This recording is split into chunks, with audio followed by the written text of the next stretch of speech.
Good afternoon. Today is Monday, the 16th of October, 2023. We're a few minutes after 1 o'clock. Apologies for that. But delighted you're all joining us for today's UK column news. Your host today, Mike Robinson, myself, Brian Gerrish.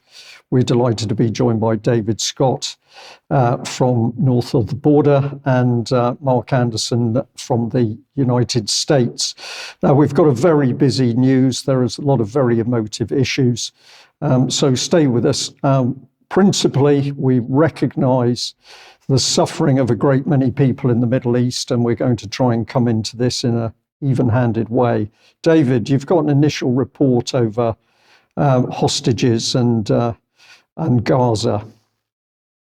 Yeah, so this is an update from Indian Express, which is pretty factual in these matters. So it's reporting Israel-Hamas war, day 10. 199 hostages have been held in Gaza, says Israel military. It also reports that media reports have stated that United Nations shelters in Gaza have run out of water amid the Israeli blockade. Israel has denied reports that a ceasefire has been agreed, unfortunately, to allow for foreigners to move out of the besieged Gaza enclave and for entry of aid. Hospitals in Gaza Strip are set to run out of fuel in the next 24 hours, warned the UN's Humanitarian Office, days after Israel cut off fuel, water, and food and electricity to the neighbourhood in retaliation for the Hamas attack last week. At least 4,000 people, 2,600 Palestinians and 1,400 Israelis have been killed and 10,000 injured in the ongoing war. So that's where we are today. No movement to start any ground offensive yet, but obviously that's expected quite soon. Okay, David, thank you for that. Well, I chose Forbes for an initial headline, and here we've got it, Israel-Hamas conflict, the grim statistics after a week of war. And if we just put in some of their figures, it's saying more than 400,000 is the number of displaced people in Gaza, so immense suffering there.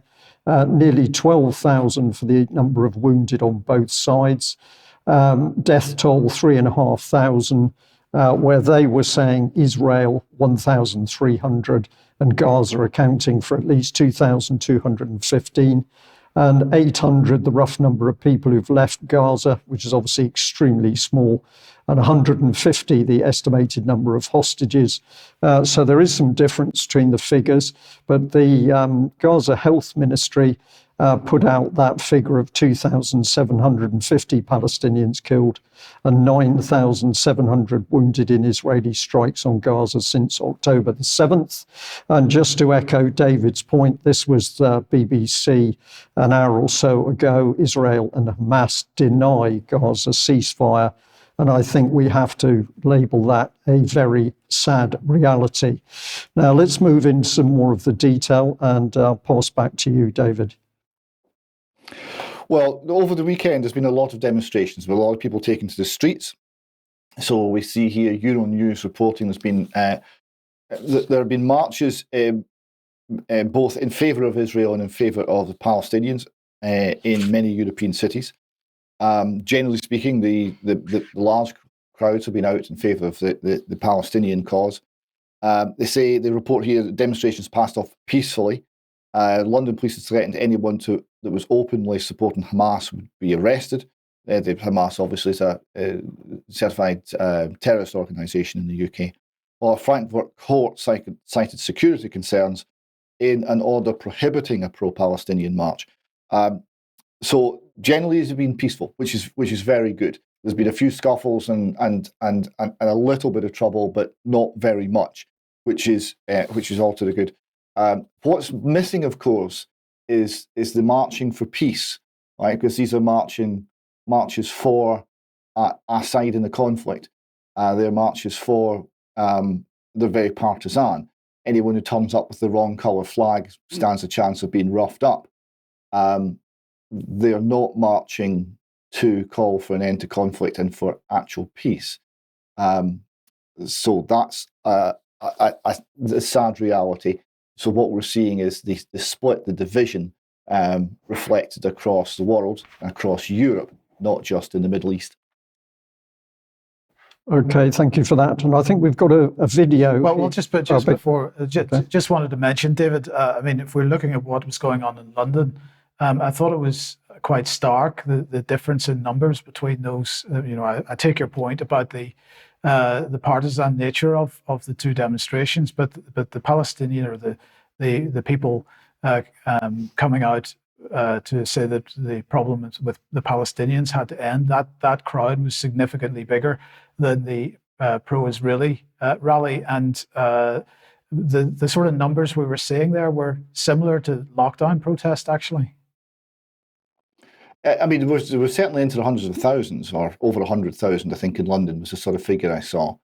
And the pro-Palestinian marches were very much larger. And of course, this is playing into essentially British and European and Western politics, where the Palestinian cause has been a darling of the left. It has been viewed as an example of the oppressed versus the oppressor.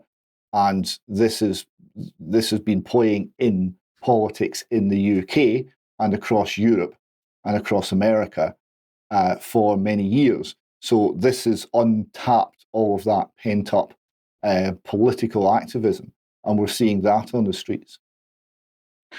Okay, so where does that take us?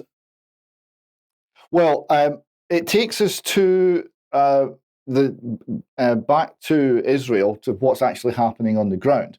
And one of the things which is different this time, there are many things different about this this conflict.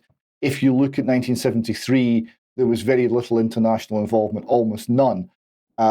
Britain had a complete arms embargo, for example. This is not the same now. We're seeing much more deployment of international troops, British and American, particularly American troops, to Israel or to the area around Israel. So here we've got an Israeli pastor, a Christian pastor of Jewish extraction. So his mindset is very sympathetic towards the Jewish people, but he's probably faced quite a bit of persecution from Jewish authorities or influence within the country, because being a Christian pastor in Israel is not an easy number. And as a Christian, he's got a reasonably neutral view of things. So he's reporting on what he sees from his base in the Galilee. The small extract I've got here is he's talking about the American deployment to Israel. They were also very surprised to see U.S. military support. When I say military support, may I tell you, there are U.S. troops on the ground here. There's U.S. troops here, there's U.S. Special Forces, there's U.S. airplanes, there's U.S. ammunition, there's U.S. naval vessels. The United States military is in its full presence here. And that one, Hezbollah and Iran did not see coming.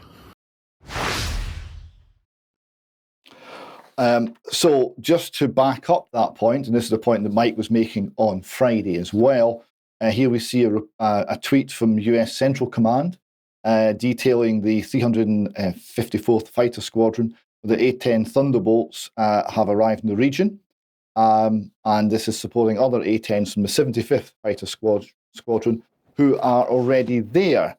And we have Air and Space Forces magazine reporting on F-15s landing in the Middle East. These come from RAF Lakenheath, and they are the 494th Expeditionary Fighter Squadron. So they are also in theatre. And as we have been reporting last week, there's a major naval presence from the United States as well. So here we see the USS Eisenhower. This is the second carrier strike group, is now headed to Israel. Quoting United States Secretary of Defense Lloyd Austin, this has been done to deter any state or non-state actor seeking to escalate this war. So this is from the Jewish News Syndicate here. They report the strike group includes the guided missile cruiser USS Philippine Sea, guided missile destroyers USS Gravely and USS Mason, and the carrier Air Wing 3 with 9 aircraft squadrons, all associated support staff. So this is part of the efforts to deter hostile actions against Israel, or any efforts towards widening this war following the Hamas attack on Israel. So what we must take from that is this is an implied threat to Hezbollah, to Syria, to any surrounding nation, that if they're going to escalate, if they're going to get involved in this war, presumably they're going to be dealing with the United States Air Force as well. Keep going. Okay. Well, Okay. Go ahead, David. Well, I mean, I paused to see if you wanted to add anything there. The point I'm making is that this is entirely new. Generally, when there's been trouble in the Middle East before 1967, 1973, etc., there's been usually a bit of an arms embargo. There's been very great reluctance on powers to get involved. Usually, eventually, America has moved and made some supplies to the Israelis. 1973, the Israelis were attacked. They were certainly the victim of an attack, and they had mostly British armour, the Centurion tank being the finest battle tank of its age. Britain wouldn't even supply spare parts. Such was the refusal to supply any weapons or to do anything that might escalate or continue the war. This is entirely different this time. So we see the major powers quite happily getting involved and deploying very significant forces to the theatre, and at the very least, rattling sabres very loudly. The next point I want to make is that within Israel, the response to the horrific events of just over a week ago, and all of the funerals that are going through the country, and all of the testimonies of first responders and medics and soldiers that are flooding the country, has been a lot of rage, which is very dangerous, and also a hardening of even the moderates. So this next video clip is Yossi Beilin, who was former justice minister in the Israeli government. He was very much a dove. He was a person who supported the two-state solution, who wanted to negotiate with the Palestinians. He was a moderate in Israeli political terms. We have here a little video of where he stands on the conflict with Hamas. I never had hopes to have peace with Hamas, ever. You will never you can never quote me about a hope to have peace with Hamas. I mean, these guys, for example, would never talk to somebody like me. For them, I am a symbol of the two-state solution. And this is, for them, a curse. It is not that they are Palestinians and, we have to talk, they are our neighbors, we have to talk to them, we have to have peace with them, which is the case with the PLO. I mean, if you don't replace them, it will be ongoing hell, and we cannot afford it anymore. Really, we cannot afford it. But it will, if they are not there, in my view, it will enhance the chance to have peace in the region. So what we're seeing here is a very substantial hardening of opinion within Israel. And even the moderates, even the doves, are determined that Hamas must be eliminated from Gaza. Right? Now, this then brings us to the question of how is that achieved, and how is that achieved without massive loss of innocent civilian life, or even military life? And this is where this next point I want to make here is the Washington Post is reporting. Israeli ground offensive in Gaza could be a bloodbath, analysts say. Oh, sorry, I beg your pardon. Sorry, I've skipped ahead. I'm sorry, Brian. That's fine. There's a lot to cover, David, and we've all got a lot of thoughts in our heads today as we deliver this news. But I wanted to bring this in because I thought it was an incredible statement, but also the image. As I've looked across certainly UK media, I'm not seeing a lot of pictures of the scale of the attacks going into Gaza. We're seeing pictures of destroyed buildings, but we're not seeing the sheer horror of these very heavy bombing raids coming in. So this picture caught my attention, but then I was very interested in what the real story was. And we had this delightful young lady, the Israeli ambassador, and she was defending Israel's military bombardment of Gaza. Now, I've just taken a couple of statements because I think there's some very interesting things here. She said that Hamas terrorists launched their attacks with no forewarning and slaughtered innocent, unarmed Israeli citizens. She goes on to say that Gaza is not Israel's responsibility. We don't have any obligation to bring Gaza water. And then she's saying that 1,300 Israelis were targeted, slaughtered. They didn't get 24 hours to flee or protect themselves. And I look at the face of this young woman and I think to myself, my goodness, is your heart so hard you have no compassion for people on either side who are now being slaughtered? So it was the look of the face. Is she a mother? Maybe she is or not, I don't know.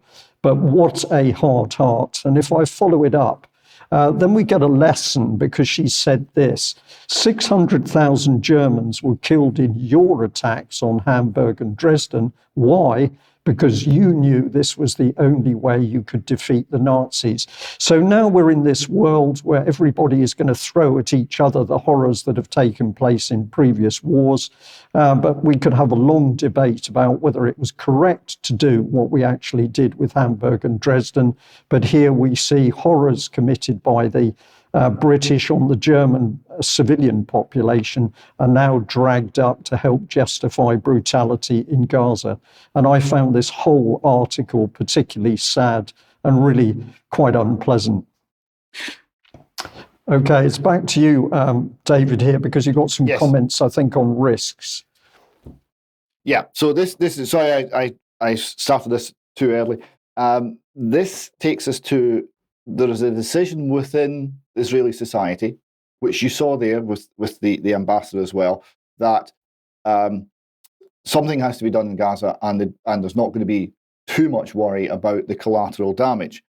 Albeit, to be fair, there is warnings and evacuation orders, and warnings are being given, albeit under very difficult circumstances, because you're talking about trying to move 1 million people in a few days.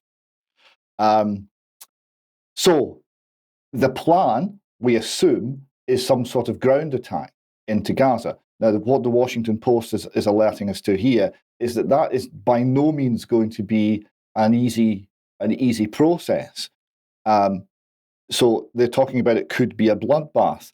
The report, Israeli soldiers preparing for a ground offensive face a hellish thicket of tightly packed buildings, mines, and tunnels while hunting Hamas militants who blend in amongst civilians, a precarious situation that could cause immense human suffering and draw other countries into the war, said US officials. Quote, I think they're going back in heavy, and it's going to be a bloodbath for everybody, said Frank McKenzie Jr., retired Marine Corps general who served as the US Chief of Central Command until last year. He predicted that the violence would be dragged out over a much longer period of time than the Hamas attack, with the Israelis getting bogged down in messy unpredictability of urban warfare.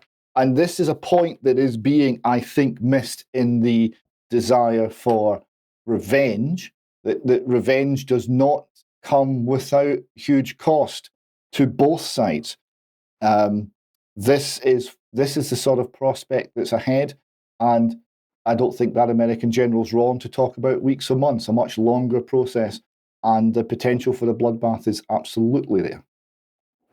Okay, thank you for that. We've also got other warnings here: death to Israel. Now, yes, so this comes down to one of the questions. There are many, many questions about this. One of the questions that we're trying to grapple with is what happened to the IDF, what happened to the Shin Bet security service. Why was this not? There was no warning. There was no warning to civilians. There was no preparation from the military. The military were caught completely unawares by the attack last week. Now, a lot of people have said that they find that unbelievable, incredible. How could this happen? It's to somewhat add to those questions. We have here an opinion piece from, again, the Jewish News Syndicate, dated the 13th of April this year. Okay, and as Mordecai Kedar reports, he said, I hesitate quite a bit whether to publish this piece because it might cause panic. However, the Middle East environment, particularly Iraq, these things are known and serve as a topic of open discussion. So it's unthinkable that the Israeli public should not be aware of them as well. And he goes on to say, a source I've known for years, an expatriate from the Middle East, a supporter of Israel who lives in Europe and is in continuous contact with people in Iran and Iraq, conveyed to me their assessment that Iran plans to launch a combined attack on Israel in the foreseeable future that will include all the forces at its disposal in several Arab countries. He then goes on to describe what his interpretation of that attack might look like. And it's very similar to what actually happened. He's talking about missiles, unmanned aerial vehicles, a shower of missiles, and as the opening salvo. Now, some things he doesn't get right. Some things he's talking about forces from Syria and Lebanon and Gaza. Well, it was only Gaza, essentially. But he did talk about the taking of hostages, and he talked about, amongst other things, the first phase being an aerial one, and then a coordinated ground attack with infantry forces mounted on dirt bikes and all-terrain vehicles to attack Israeli ground forces and reach the Jewish settlements as quickly as possible, which is exactly what happened. So the fact that that's in the public domain in April certainly raises even more questions about what happened to the Israeli security forces and Israeli intelligence system, that they didn't predict something like this if it was what would appear to be reported here, quite common conversation amongst anti-Israel groups in the surrounding countries. Okay, well, I just wanted to mention this article to kick off a little bit of discussion about this. So this is from the Times of Israel saying, Iran threatens no one can guarantee control of the situation if Israel enters Gaza. Tehran condemns barbaric attacks in Gaza with civilian prisoners in Gaza as a priority. The US fears Iran could become directly engaged, says the White House. And of course, this is presenting this all as a threat. Now, the first paragraph of this says that the Iranian foreign minister held talks with the Qatari emir on Sunday. That was yesterday. So I just wanted to make the point about what the Iranian foreign minister actually said. And thanks to Vanessa for pushing this in my direction. So first of all, he was talking about a prior meeting in Lebanon where he was speaking to the Secretary General of Hezbollah, Mr. Nasrallah, and that they were talking about all the potential scenarios. They were all on the table for discussion. He said that we hope that political efforts will prevent the war from expanding. Otherwise, no one knows what will happen in the next hour. Iran cannot remain in a spectator in this situation, however, is what he was saying. And that if America and Israel do not stop the current policy, the scope for the war cannot be stopped. If the scope of the war expands, heavy losses will befall America as well.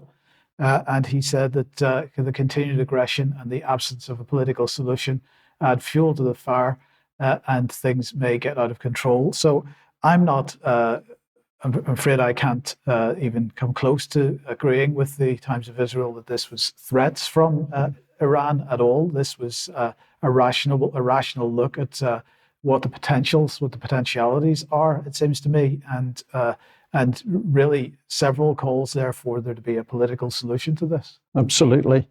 Well, I'm just going to bring up an email on screen that came into the UK column. This is from Priscilla. And what is she saying? Well, she's saying, is there some way to stop the horrendous warmongering? Now, no sides are mentioned in her email, and I think this is very significant. She's saying who can organise a peace protest, but as David has already pointed out, that if the peace protests are partisan in nature, it doesn't really take us forward. So she is saying, what can we do about this? And of course, the main objective for people is to get the violence and the fighting stopped and to start the peace process and to get the negotiations going. And that is not going to happen by one side or the other being completely partisan in its desires. Now, I wanted to bring this one up on screen. It's come in from Gaza. We know that families have been devastating in Israel as well, but I'm just taking it for its human interest side. So it's been sent to us from Patricia, and she's had an email from a friend who lives in Gaza City. And the email says very quickly, Gaza is destroyed. I don't know why they keep bombing, because what's even left last night, minute on minute on minute, non-stop barrage of bombing. It hasn't stopped today either. Fuel is nearly out from private generators. Food, bits and bobs. The bakery might be open, then it's shut. The small shop might open, but then it's shut. It's all a bit of a mishmash. Most stores are shut, to be honest. Then she's talking about a lady asking about food, but we haven't been able to get vegetables. People are helping each other's out, charging phones, helping with food. So everyone is surviving. We'll soon be isolated with no electricity when the last drop of fuel ends. The Israeli occupation circulates nonsense, but all I know is that we have to remain strong, trust in Allah, God, and have faith we will get through this. If not for us, then for the children. And I thought that was a very poignant email, which should help us all focus that at the end of the day, of course, is the children who are suffering across the board in this region. Mark, let's bring you in, because you've got some comment, not surprisingly, from the American side, but take us through what you're seeing. Yeah, from an American perspective, we have some interesting items. Good day, gentlemen. In this one from Responsible Statecraft, we have Biden refuses to talk ceasefire, though it could prevent a regional war. And this writer, Trita Parsi, this is a man, kind of an unusual name. The subtitle is Strategic Malpractice for the White House to Give Israel Carte Blanche. When he knows, that's Biden, it could drag the U.S. into a wider conflict. And we heard just a couple of minutes ago that there's apparently, from that pastor's viewpoint, far more American assets there than we generally realized. But America gives lots of money to Israel and probably keeps an eye on how that money is spent, and then augments that military part of that money, what that goes into. Now, this article I just quoted is from the Quincy Institute. What is the Quincy Institute? It says it aims to lead in a reconceptualization. That is, America has had this hegemonic stance in the world, intervening wherever it pleases. And the Quincy Institute would like to see a reform of that, to where they rethink U.S. policy assumptions, and the U.S. would take a more stand down, more neutral stance in the world, and not be such a hegemon, not be such an aggressor in many ways. And moving on from there, it just kind of gives you a little bit of a flavor of where that article from the Quincy Institute is coming from. These are some of the board of directors people on the board. It's an interesting mix. We have Stephen Heinz to the lower left there. He's president of the Rockefeller Brothers Fund. And some lesser names that we haven't heard so much. The chairman of the board, Andrew Besevich. The lower right of this set of pictures, we have Stephen Walt, and he's with Foreign Policy Magazine. That's part of the think tank universe, you might say. And the middle one in the bottom, interesting, a Bilderberg attendee, Jessica Tuchman-Matthews of the Carnegie Endowment for International Peace, whose meetings I've covered before in person. So that's some of the interesting names with this particular source. Here's a little bit more about what they have to say. There's little to suggest that Israel or Prime Minister Benjamin Netanyahu seek to widen the war, in the view of this article and the Quincy Institute. The chaos in Israel and his government's failure to not only prevent the attack, but also manage its aftermath defies the idea that he was preparing or yearning for a larger war, in their view. Israel would indeed find itself in a precarious situation if it ends up in a two-front war with Hezbollah attacking Israel from the north. There's also nothing to suggest, in the view of these writers, that Hezbollah desires a war with Israel either, despite the Wall Street Journal reporting that Hamas had coordinated the attack with Hezbollah and Iran. Hamas alone attacked Israel in the view of this article, and there was no simultaneous or subsequent large-scale attack from the north. Given Lebanon's dire economic situation, war with Israel would risk bringing the entire nation of Lebanon into to the breaking point economically. This is a different perspective, some things that we maybe aren't hearing much right now. Moving on from there, similarly, there's no evidence that Tehran would benefit from a larger war. As a European diplomat put it to me, that's the writer I named, Mr. Partsy, Iran prefers a low-intensity conflict with Israel, not open warfare. The regime in Tehran has just survived one of the greatest challenges to its rule and appears relieved that the anniversary of the killing of Mahsa Amini did not reignite these protests there in Iran on a large scale. Tehran has also taken the unusual step of sending a message to Israel through the UN, stressing that it seeks to avoid further escalation, we're being told here. It has, however, warned that it would be compelled to intervene if Israel continues bombing Gaza. So there's sort of a two-tiered reasoning going on there. And finally, the Arab states in the region from Egypt to Syria to Saudi Arabia have nothing to gain and much to lose from a larger war. So this is an interesting perspective to take into account, and we'll move on from there. The White House is well aware of the escalation risks that are involved. At a meeting earlier this year between two senior American officials and a high-level rep of the Iranian government, one of the Americans warned Tehran that if it enriched uranium to 90% purity, the U.S. would strike Iran militarily. Without skipping a beat, the Iranian official responded that Iran would respond immediately by destroying 14 American bases in the region by raining tens of thousands of rockets on them. It is in this context that the Biden administration's refusal to call for de-escalation and a ceasefire in the current Israeli-Hamas situation, or to practically pressure Israel to exercise its right to defend itself within the confines of international law, is so problematic.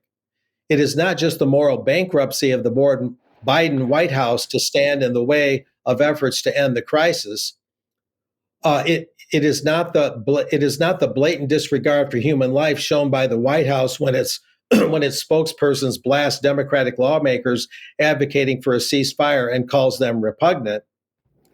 And moving on from there, as Ben Rhodes from the Obama White House put it in his podcast this past week, counseling, restraint, and calls to follow the laws of war are not to show a lack of regard for what Israel has gone through. On the contrary, it's kind of what I wish someone would have done for the United States after 9/11. But Biden is not only giving Israel bad advice, he's giving Israel bad advice that risks getting thousands of Americans killed in yet another senseless and preventable war in the Middle East. If Biden lacks the humanity to call for a ceasefire to prevent the killing of thousands of Palestinians, he should at least not abdicate his responsibility as president of the U.S. to keep Americans out of the killing zone.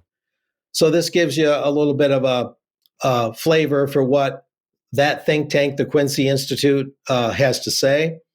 Readers can make up their mind, viewers can make up their mind in terms of what that contributes to the conversation. And from there, kind of exploring some other viewpoints and kind of winding up my segment here, the former Treasury official under Ronald Reagan, Paul Craig Roberts, he went a little more broadly, as UK Column tries to do. We look at these issues as broadly as possible and let our viewers make up their minds. He says, I do agree with readers that it seems a curious thing for Hamas to do as it has done and play into Israel's hands. I also agree there's something strange about the attack, and this echoes what David was talking about. How did drones and so many rockets allegedly from Iran, and some say Ukraine, get into the Gaza Strip in the first place, and how did the Hamas attackers get them into Israel, or get into Israel rather? How did the attackers get into Israel? The Hamas attack has something of 9/11's flavor. Just as every aspect of the U.S. national security state failed simultaneously on September 11 of 2001, Israel's security system also, including the Iron Dome the U.S. constructed for Israel, simultaneously and reportedly failed.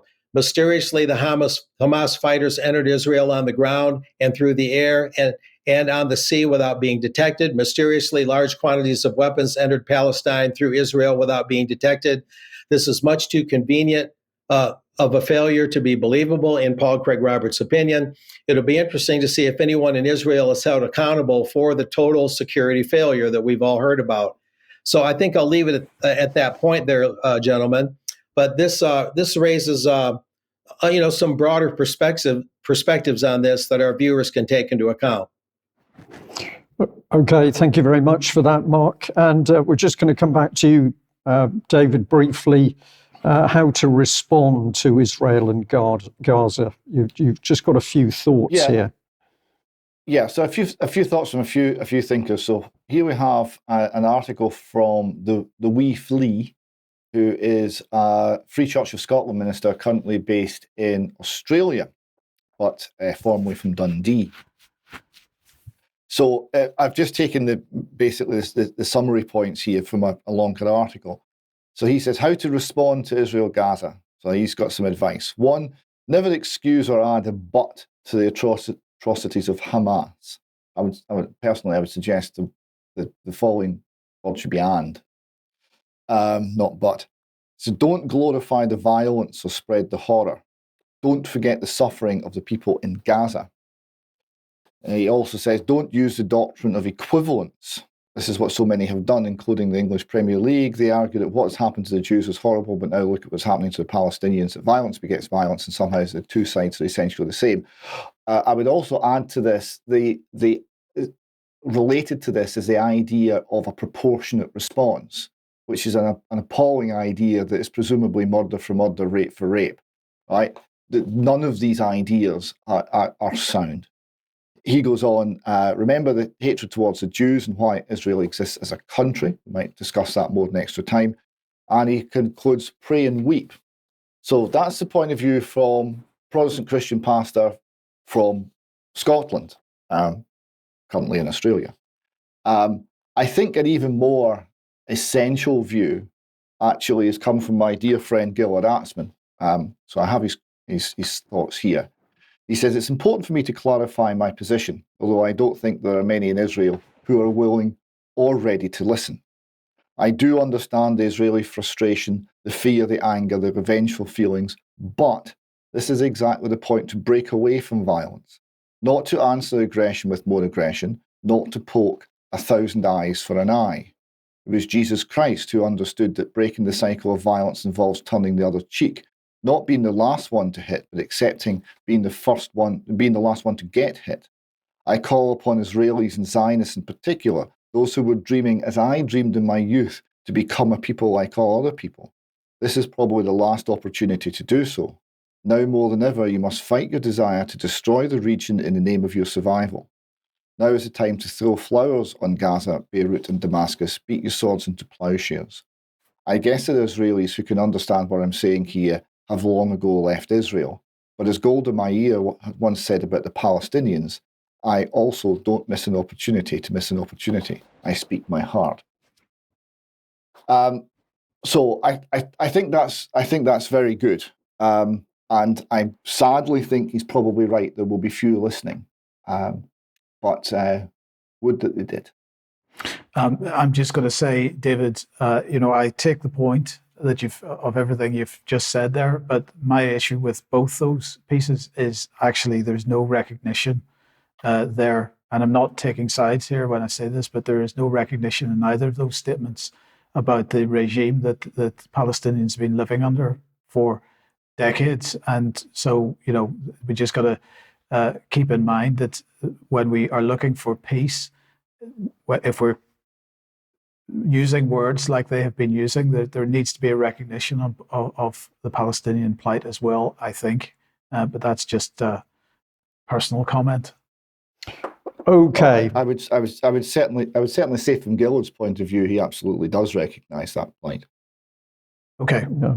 Okay. Thank you, David. Well, let's move on to, if you like what we're doing, join us. We're very keen, of course, for more people to be watching UK Column and sharing our material. And if you join us and subscribe, you can join in the community and talk to many other people who are very grateful for new faces, new voices, new opinions. You can purchase at the shop. If you haven't been there before, take a look, because that will help us. And a very key thing for us is to share our material, because what we publish is designed to be shared far and wide to get facts, information, and at least the UK column analysis out. A reminder, tomorrow evening, beginning 6 p.m. UK time, 7 p.m. European time, that's 1 p.m. Eastern time in the United States, we're hosting a 5G expose on behalf of ourselves, Children's Health Defence, and so on. So do join us for that. And a reminder that on Friday, Andrew Bridgen will be addressing the public on Friday the 20th outside at Parliament Square following his debate in Parliament. If you haven't challenged your MP yet on whether they will be attending this debate, I encourage everybody to do that. But in any case, anybody that's in the London area or anybody that wants to travel from further afield, get down on the 20th on Friday from 2 p.m. Parliament Square and support Andrew Bridgen on this exercise. Okay, thank you for that, Mike. And just emphasise how difficult this thing is. We were sent an email. I'm not going to read all of it out, but essentially a lady had been chasing her MP, asking her whether she was actually going to go to the Bridgen event. She didn't get satisfactory responses, so she took it to a local councillor level, and she was pushed away pretty strongly. Whilst in broad terms, I agree that one must always be careful of the veracity of information. I think I could either make the same point about the sources originally supplied. This is information which the lady put forward to support the importance of Andrew Bridgen's event, but also would highlight that your suggestion would require the deliberate corruption of all individuals working at all levels for fact-checking organisations like Full Fact, as well as NGOs, charities, worldwide health bodies, etc. This seems unlikely, or such seems unlikely. Professor Dalgleish was politically active within UKIP, and that some odd claims about him have recently been published. I won't do any more because you can freeze it and have a look, but it shows you the complete blinkered approach that we've got, not only in national politics, but in local politics, where local councillors, as in this case, simply will not look at the facts and information put forward. Nevertheless, it's still worth doing. And a big thank you to the lady who took that action and sent it through to the UK column. We'll also put out, one of the final calls for the Alternative View Conference, which is this coming Sunday. This is in Milton Keynes in the Leonardo Hotel. I will be one of the speakers, and this will be an important event for me because I will be handing over to Gary Frawn to lead these events from here on. But UK column is delighted to have supported Ian Crane's last wishes, which was that we should help him to keep his live events going. And of course, free speech is an important part of that. Now, this is an important news announcement which really broke for me very early this morning, and that is that Reiner Füllmich has been arrested. Well, not only arrested, he's been arrested and transported to Germany, where he's currently in prison with some 30 pages of charges against him. And this event happened when he and his wife tried to get their passports renewed in Mexico, where they were residing. Reiner's wife was able to get a passport, but when he went into the building to get his, he was seized by some 6 men. So I think really serious times now in Europe as a whole, certainly in Germany. But as we're going to see, is UK any better? I don't think so. Now, whilst the events in the Middle East can occupy our thoughts and minds, there are other very important things going on which we need to keep an eye on. And a big thank you to the UK column viewer that pointed me in the direction of this Press Gazette article. Who owns the news? Mail titles, News UK and Reach dominate, report finds. Now, this is a fascinating article because you read it on your first read and you say, yes, they're really digging in some interesting stuff. So there's a lot of statistics showing the share of circulation, for example, here with DMG Media, News UK, 33%, Reach with 16%, Telegraph Media way down at 5%, but it's showing the power of certain news organisations. And the statistics go on. The top 5 publishers control over half of UK online news reach. The top 3 publishers account for 70% of revenue among major publishers. The local news has also become highly concentrated. And then it talks about the technical side of news, where Facebook is apparently hitting 33% of the population, BBC 28%, so immensely powerful.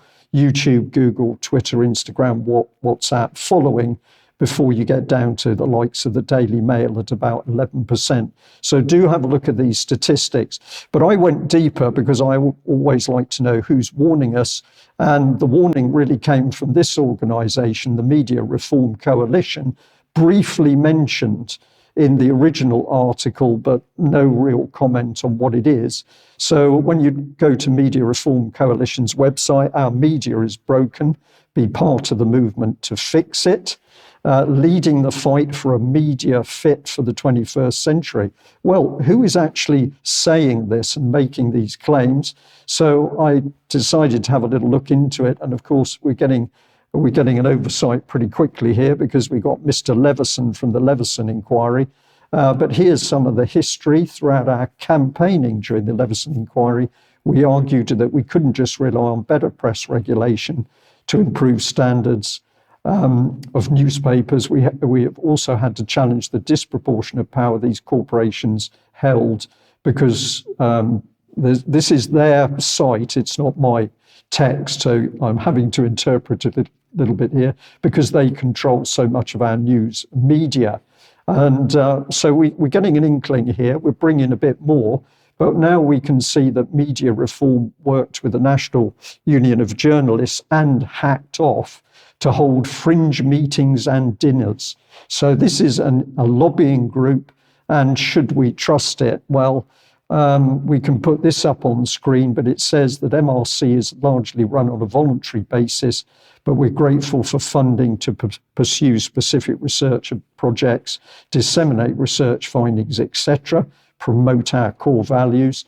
And then who is supporting them? Well, the first one is the Joseph Rowntree Charitable Trust, the Joseph Rowntree Reform Trust, and here we've got Open Society Foundations. So at this point, I become a lot more suspicious about who is really driving the agenda for new press and media, and can we trust them? My response is I don't think we can.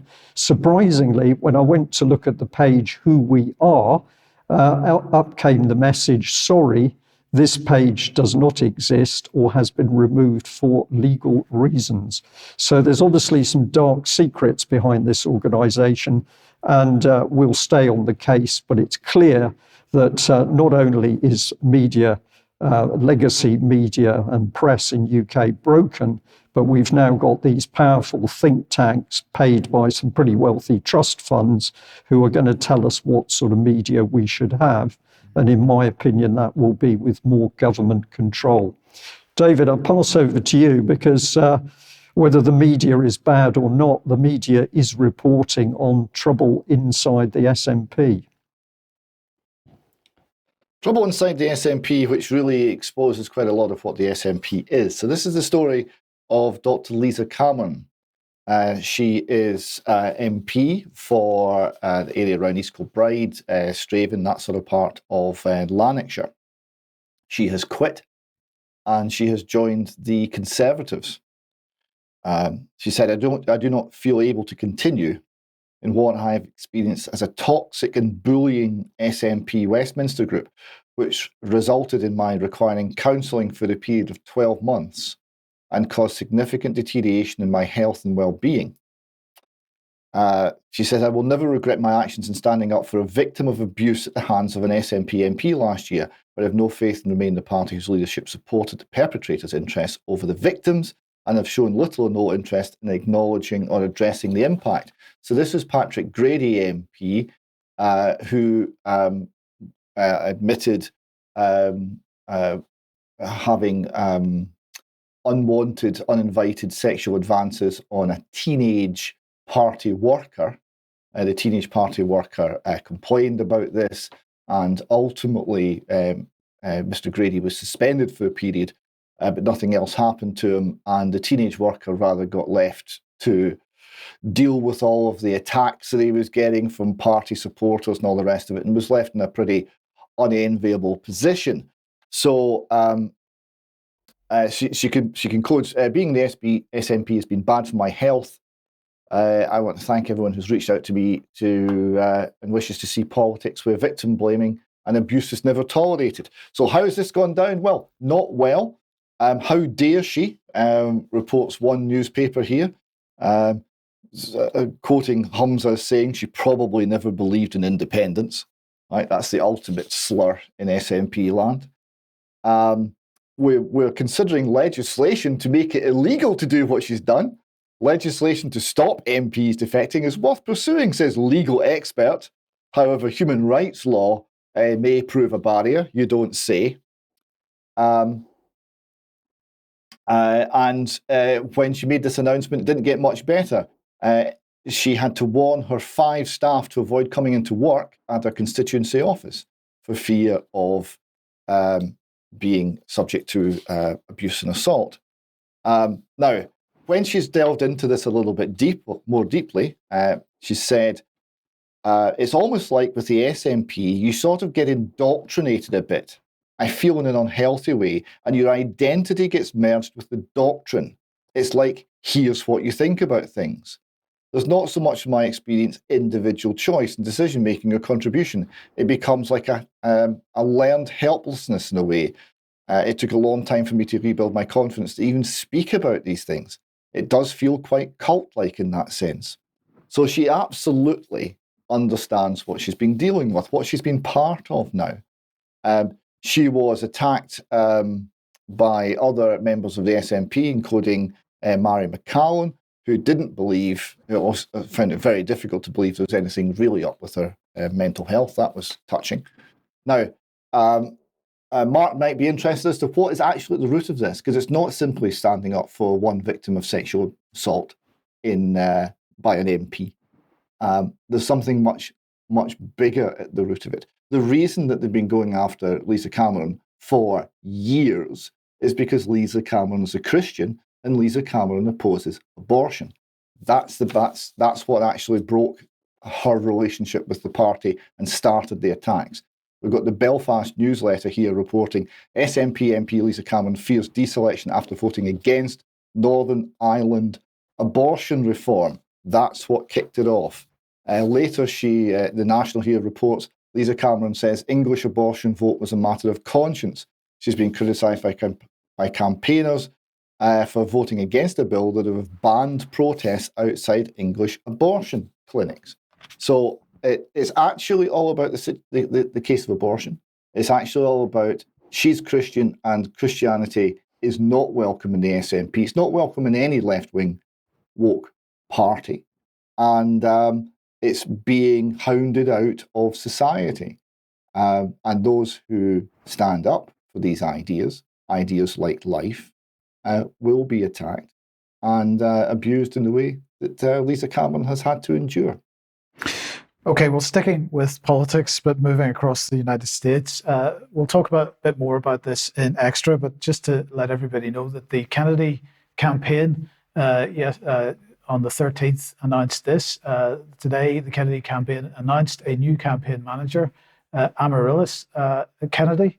Amaryllis, previously the Kennedy campaign's co-manager, will take the role of campaign manager beginning today. And this is because Dennis Kucinich, the Democrat, has resigned effectively from the Kennedy campaign. It says here, Dennis Kucinich has been a moral center in American politics for more than 5 decades. This campaign would never have experienced tremendous success during the past 6 months, except for the leadership, wisdom, experience he brought. We will continue to profit from his advice and judgment as we go forward. Well, the question is, why has he resigned? And my understanding is it's because of Kennedy's position on Israel in particular. But just to mention who Amaryllis is, here she is. She is Robert Kennedy Jr.'s daughter-in-law. Irish Centre here reporting that she's led a fascinating and influential life all before the age of 40. She is a former CIA operative. 7 years, I believe, she was in the CIA as a clandestine service officer. So we can talk about a little bit more about this in extra, but that seems like a very interesting lady, shall we say? Indeed, yeah. So that campaign is going to go in interesting directions, I think. Well, we've come back onto the subject of America, and we'll jump from there back to UK. This is a subject which I feel very strongly about. I live in UK. I regard myself as British, English, depending on who I'm talking about.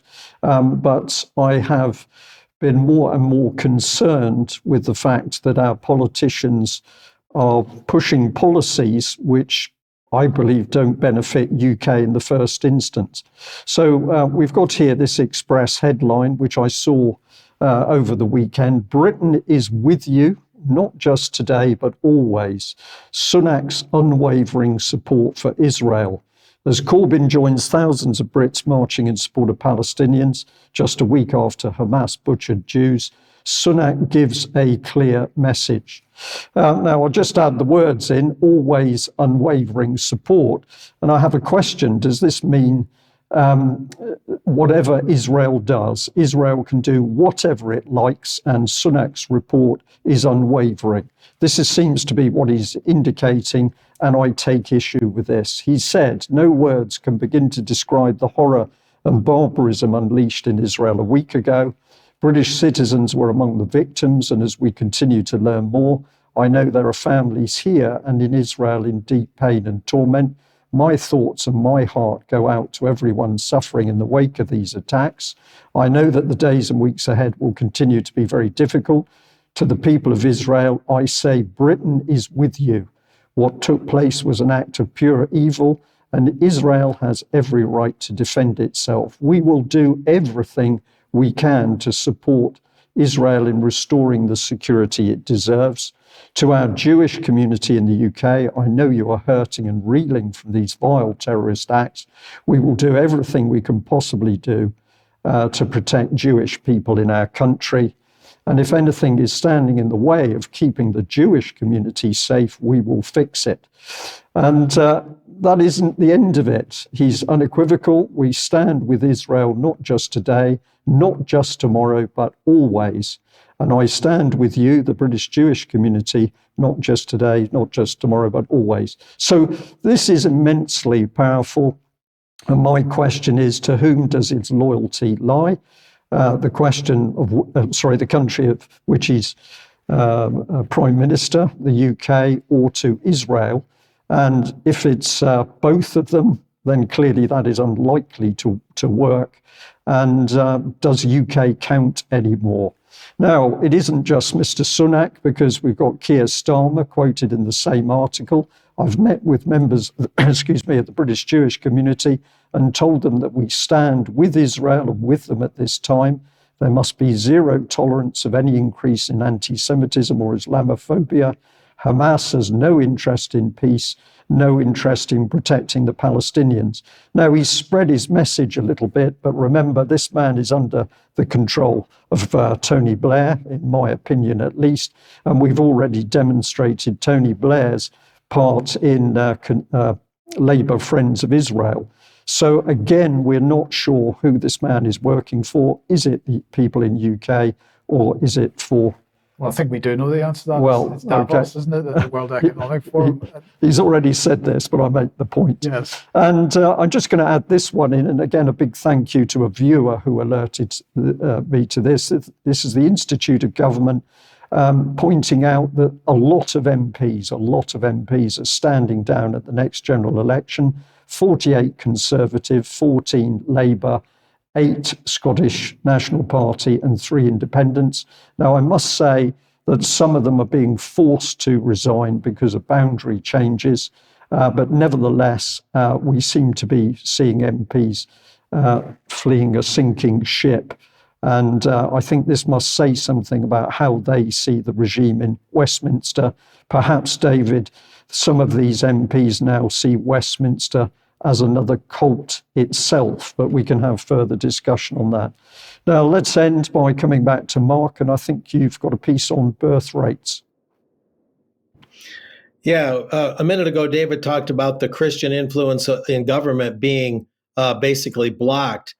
Well, this is interesting to expand on that perspective.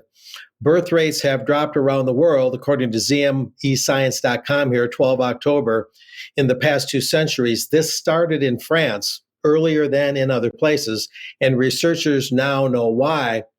And we can move on from there to kind of give the short version of this. This was written by Guillaume Blanc. He's a assistant economics professor right there at the University of Manchester, and that's who wrote this article. We'll move on from there. Blanc believes, the article is about him. Someone else penned the article, but Blanc is the main source. I stand corrected. Blanc believes it has a lot to do with religion, the population phenomenon. In his research, he used crowdsourced genealogies to comprehensively document the decline in fertility and identify its origins for the first time. Quote, according to Blanc, in aggregate level evidence, relying on the work of historians, I document an important process of secularization that took hold at the same time in France. With de-Christianization in the mid-18th century, the Catholic Church lost influence and could not oppose fertility control, coitus interruptus, interesting, anymore, the researcher adds. And we'll move on from there. This is another angle on it. Gretchen Whitmer, the current governor of Michigan, probably the most laughable, comical governor, and in a way dangerous governor this state has ever had the misfortune to have. Meanwhile, she's launching a nationwide talent recruitment effort to address stagnant population growth. You see, the globalist elitist gentlemen, they have to redistribute people, just like they redistribute money, right? If you don't have enough people, well, bring them in from other countries, legally or illegally, always shuffling people around the world, never having stable nation states. Michigan is launching a $20 million nationwide marketing initiative aimed at boosting the state's decades-long sluggish population growth by attracting and retaining young talent from other parts of the U.S. and abroad. The campaign, which was unveiled by Gretchen Whitmer, our lovely governor, will include television, radio, and online advertisements in 11 states. It'll be the largest state-led talent attraction effort in the U.S., according to the state's Economic Development Board. But I note at the bottom here, and I confirmed these statistics, in Michigan, there have been 2,560 more abortions in just the first half of this year compared to all of last year. And last year, there were 30,120 abortions in Michigan. And elites, as I say, seek to redistribute people as opposed to the answer to this, at least a part of it, and that is the archaic concept of childbirth. The birth rates we know have been dangerously low in Japan, dangerously low in Italy, entire villages basically closing down in Italy and other parts of the world. And so we see the elite schematic here at work, redistributing people and enforcing an abortion regime, which included last year Proposition 3 being propagandized against the voters. It managed to get approved in Michigan, and that makes the so-called right to abortion, which has never really existed as an actual right, it enshrined it in the state of Michigan's constitution. So Gretchen Whitmer is continuing the, you might say, de-Christianization in her part that Mr. Blanc found to be a major source of population decline in Europe. So it's just an interesting perspective on the effects of abortion. The SNP kicked out the legislator a little while ago about this very issue, and the re-Christianization of these countries would presumably have the opposite effect and bring back a robust growth in population that would not involve simply redistributing people. So it's very instructive to look at this. Okay, well, I'm sure we can talk about that a bit more in extra as well. David, let's end then with Canada. Yes, not in any mainstream news source that I could find out, completely missing from them all, but not missing from Andrew Bridgen's Twitter feed. God bless him. Lewis, Leslie Lewis, a Conservative MP in Canada, has started an online petition to take Canada out of the UN and the World Health Organization and Agenda 2030. So he's calling on people to support the petition. We should have a little look. So here's the petition. It says Canada's membership of the UN and subsidiary organisations such as the WHO imposes negative consequences on the people of Canada far outweighing any benefits. Canada's agreement to participate in Agenda 2030 undermines national sovereignty and personal autonomy. Agenda 2030 and its Sustainable Development Goals, comprehensive sexuality education, UN judicial review, international health regulations, One Health and similar programs are being rapidly implemented absent the awareness and consent of the people. And on it goes. And he concludes, we the undersigned, citizens and residents of Canada, call upon the House of Commons in Parliament assembled to urgently implement Canada's expeditious withdrawal from the UN and all of its subsidiary organisations, including the World Health Organization. Now, this is music to my ears. It's also a first, I think. I don't think I've seen anything come before any parliament, even in petition form or any other form, calling this effectively, with significant public support, to remove the country from the UN and all that goes with it. So a little data point that people are waking up, people are pushing back, and people are finding their voices, and it's not all bad news today. Okay, David, thank you very much. And a very big thank you to all our viewers and listeners today for joining us for another difficult news. There's so much happening. The news is all bad, very graphic, a lot of it deeply unpleasant, but it needs to be reported if at the end of the day, people are going to stand up and call for peace and an end to the violence, and that's what's needed.